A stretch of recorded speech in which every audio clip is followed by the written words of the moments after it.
My name is Rachel Hook. I'm doing a research project with Engineers Without Borders for my final year project at Swinburne University, where I'm studying product design engineering. The research project is based on improving the connectivity of refugees in mass displacement scenarios. There's currently 65.3 million people displaced globally and 16.1 million refugees which are under UNHCR's mandate. And the current priority of the humanitarian response is to provide essential services like food, sanitation, and it leaves very little resources for energy infrastructure.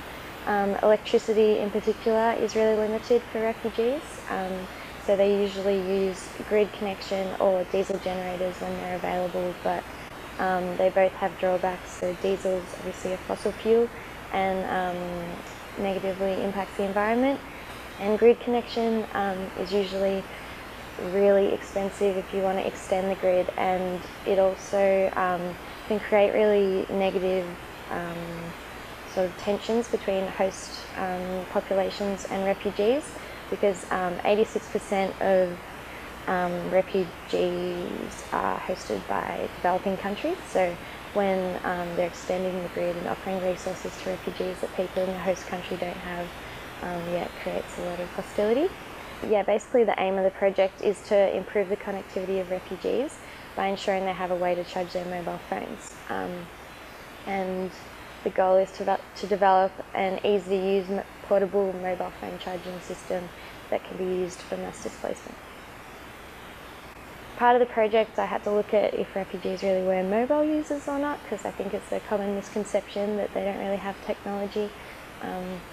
But the two countries that contribute almost half of the entire refugee population are the Syrian Arab Republic and Afghanistan, and they both have very high rates of phone usage. The existing solutions are commonly just the really small-scale individual chargers that get handed out, but these are not very practical for transit centres in particular, where you can get thousands of people moving through there each day at the height of an emergency. I looked at a few of the existing solutions on the market for this kind of context, and they had a lot of benefits, but I tried to sort of look at what I could improve on.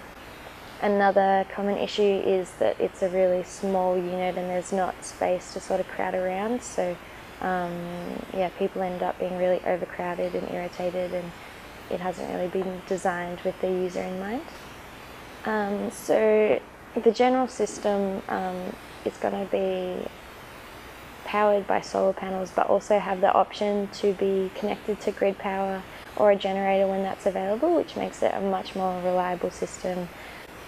So I chose solar because I looked at a lot of different renewable energies, and solar is really easy to install and flexible across a lot of environments. And solar is also a really mature technology, and it's constantly dropping in price, and they're coming up with new innovations constantly, and it's increasing in efficiency. And at the moment I'm looking at using lithium-ion batteries. They're really suited to storing intermittent energy, so intermittent renewable energy, and they're much more lightweight than standard sort of lead-acid batteries.